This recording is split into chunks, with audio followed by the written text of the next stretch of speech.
Assalamualaikum warahmatullahi wabarakatuh.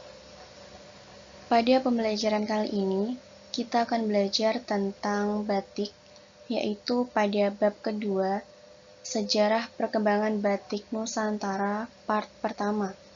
Jadi akan ada video selanjutnya tentang sejarah perkembangan batik Nusantara, part kedua.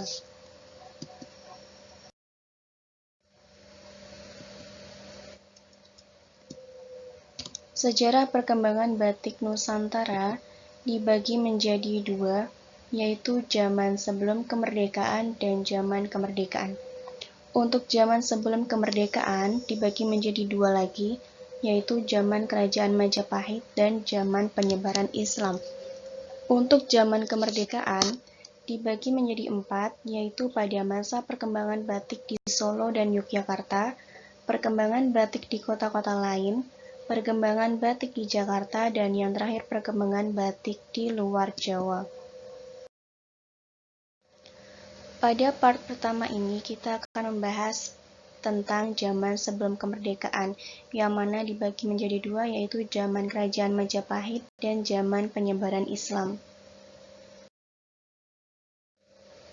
Untuk yang pertama, kita akan membahas tentang zaman sebelum kemerdekaan, yaitu pada zaman Kerajaan Majapahit. Mojokerto merupakan pusat Kerajaan Majapahit, di mana batik telah dikenal pada saat itu. Tulungagung merupakan kota di Jawa Timur yang juga tercatat dalam sejarah perbatikan. Informasi yang lebih akurat tentang batik ditafsirkan dari berbagai kain yang dikenakan oleh sejumlah arca batu, terutama pada arca-arca yang berukuran relatif besar dari zaman Majapahit.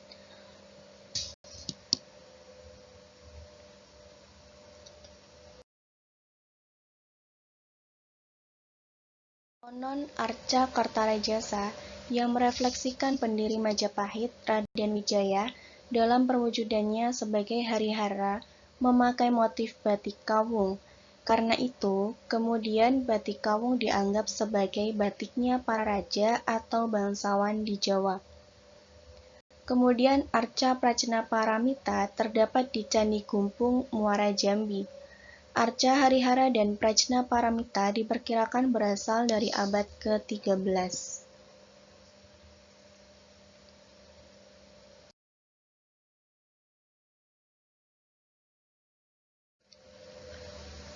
Motif batik yang dipakai dalam sendratari Majapahit yang digelar di Taman Candrapandaan, Pasuruan pada bulan Juni sampai dengan November 1993.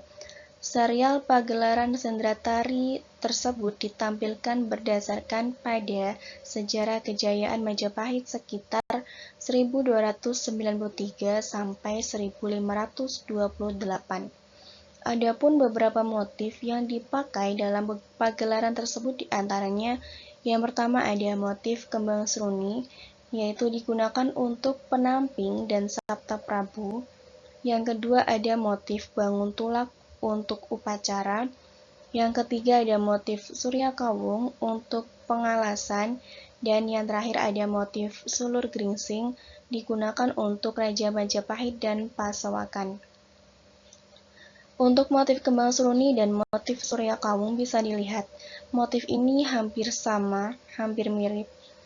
Hanya saja pada motif Surya Kawung, pada bunga yang lebih besar ini terlihat bahwa bunganya terlihat terpisah, tidak bersambung atau tidak menyambung seperti pada motif kembang seruni. Kemudian motif yang selanjutnya ada motif sulur kembang seruni Cinecek, digunakan para bangsawan di bawah raja. Yang selanjutnya ada motif poleng 1, digunakan untuk Resi Tanabaya dan Empu Cintamurti, dan motif poleng 2 digunakan untuk Putut, Wasi, dan Jejangan. Untuk motif poleng 1 dan motif poleng 2 ini juga hampir sama motifnya, hanya saja pada motif poleng 1 berbentuk segi 4 seperti catur, dan motif poleng 2 berbentuk segitiga dengan warna yang sama dengan motif poleng 1, yaitu warna hitam putih. Untuk motif yang selanjutnya ada motif Surya Mangrangsang, digunakan untuk putra Raja Majapahit atau Satria Muda. Dan yang terakhir ada motif Jagat Raya untuk Pangeran Patih.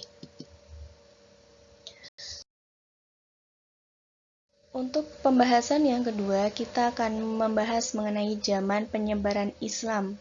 Nah, riwayat pembatikan di daerah Jawa Timur lainnya adalah di Ponorogo, yang kisahnya berkaitan dengan penyebaran ajaran Islam di daerah ini.